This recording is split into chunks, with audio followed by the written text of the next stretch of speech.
So let's just look on a couple of. So here's the one which you've seen a million times. This is the big one, the victory over Real Madrid, which I can only imagine that it gives you goosebumps every time you see it, and I can look at your face right now and just a smile on it. So yeah, It's um, just, honestly, I don't know what it is, and I swear to you on my children's lives, whenever I watch John Hewitt's winner against Real Madrid, I get goosebumps. hmm. It happens every single time without fail. And when I hear the late Ian St. John scream in the co-commentary, You can it hear that. Yes. yeah, it just adds so much depth to that moment. It's apart from getting married and having my children, that goal bottom right is the best moment of my life. Because that's the thing, Ali. What I remember about that time is the whole of the country were behind Yeah, Aberdeen. Yeah. yeah. Everybody was wanting Aberdeen to win that final. Everybody in Scotland, as far as I'm aware, were wanting Aberdeen to win that final. It's funny, Tom. I've spoken to so many people from so many different backgrounds and teams that they support, and they've all told me exactly the same. Yeah. They desperately wanted Aberdeen to win that night. Yeah, it was a big It's night, quite especially humbling. maybe with people from my dad's era, who was a Celtic supporter, and Mm, watched Celtic win the European Cup, and I guess Rangers fans is watched Rangers win the Cup Winners' Cup kind of thing. Here it was coming again, a Scottish yeah, team going in Europe, and especially with it being Real Madrid. And yeah, the thing about it is now, you look at it now, it's not like a European final. It's a horrible wet night. It looks dark. There's empty terracing.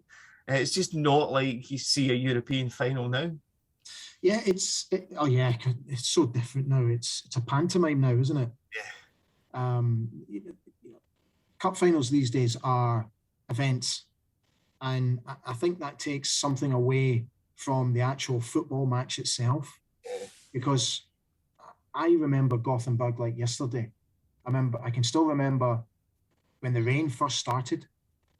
I remember we had to take shelter in a shopping centre because it was coming down that hard. I remember all the Aberdeen fans congregating in another shopping centre because we went from one to another, and the atmosphere in there was absolutely phenomenal. It was just an unbelievable noise of here we go, here we go, here we go, and just the colours and the smells and everything about it is so memorable for me as a wee glary-eyed 10-year-old. And I remember going back to the little hotel that we were staying in, and there were, and let me get this right, there was my mum, my dad, my best pal Ewan, there was Bill, and our bank manager. So there were five of us in the party, and we all stayed in one tiny little single bedroom room because there was a mix up with the bookings. So the hotel manager thankfully was able to find us at least a room where we could get our heads down and just get comfortable.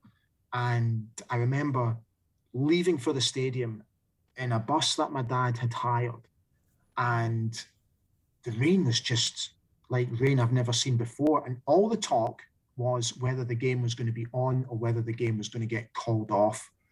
And I remember we got to the ground about 15 minutes before kickoff, and it was busy outside. I remember that. And I remember getting in, and I remember the first vantage point that my dad put us in was directly behind the Aberdeen fans who were on the upper tier. So we were in the lower tier where the benches were, and all the Aberdeen fans were above us. But I couldn't see. There was some fans stood in front of us, and I couldn't see anything at all. So when Eric Black hit the bar with a scissors kick, I I I only saw the ball coming off the bar. I didn't actually see Eric Black doing the scissor kick. So I remember saying to my dad, I can't see. And I remember feeling quite angry about it that I couldn't see. So my dad eventually took a hold of us and he moved us a little bit further down and a little bit to the right. So we were now literally right in the middle behind the Aberdeen fans and a little bit further down. So when John Hewitt scored that goal, we were almost in line with that byline, if that makes sense. Yeah. So that's where we were for the whole game. So we were totally exposed to the elements, and we got absolutely drenched. We really did, and it was cold and it was miserable. And my mum encouraged my best pal, Ewan, and I to just stamp our feet, clap our hands, sing the songs, and just try and keep warm the whole time. And eventually she disappeared and came back. And now in that picture, Yellow. John Hewitt scores the winner. If you look behind in the crowd, you can see some guys dressed in yellow, right? And if you look just above the 4 or 5 guys that are dressed in yellow, you can see another sort of shadow of yellow. Those were Rain Macs. My mum went away and bought 5 Rain Macs for us to all wear during the game. And honestly, it was like someone had put a marquee on me. This thing was enormous, but it kept me warm and it kept me dry. And that's when I really started to come into my element, because that's when I really started to enjoy the game, because I wasn't feeling as cold or as miserable. Yeah. But you're right, Tom. I remember coming out and seeing the opposite side almost completely empty, the side where the teams came out of the tunnel. It just appeared completely empty. And I remember looking over to my left, because I could hear Manuel, the drummer, the famous Real Madrid and Spanish drummer. His name was Manuel. I remember looking over and thinking, where were the Real Madrid fans?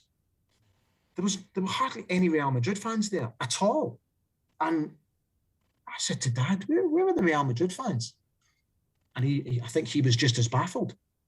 There must have been less than 3,000 Real Madrid fans there that night.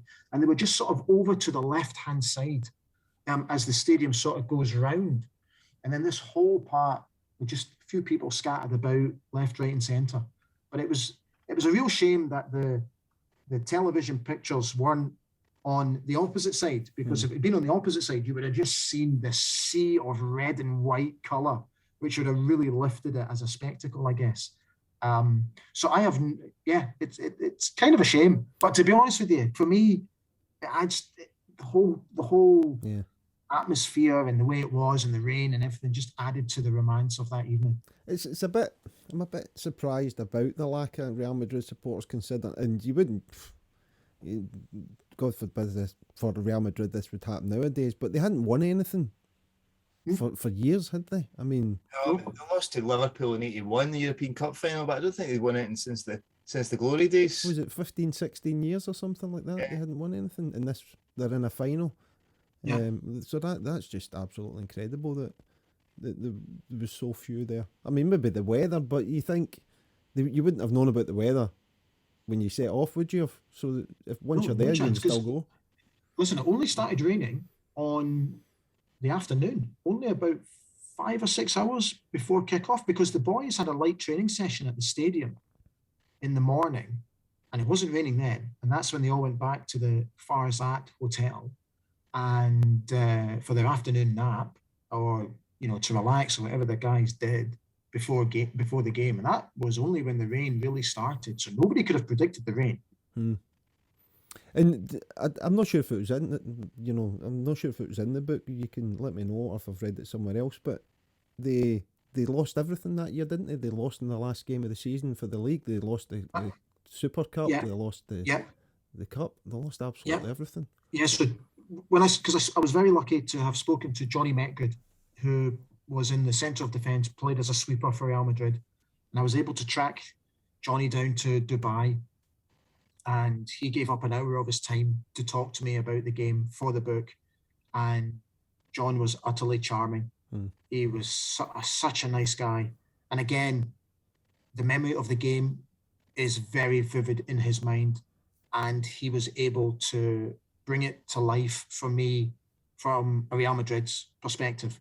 Because I've tried desperately hard over the past few years to speak to somebody from Real Madrid, and just not being able to get a hold of anybody. Yeah. And when I have been able to get a hold of people, that request has fallen on deaf ears. But when Johnny said he would speak to me, you have no idea the excitement I felt when that message popped on my phone and said, "Of course, Ali, I'll be delighted to speak to you." And he was brilliant. And it was Johnny. So you might have read it from Johnny, where they lost every single major cup final and the league. that year. So that was a particularly difficult year for Real Madrid. But what he told me was fascinating stuff.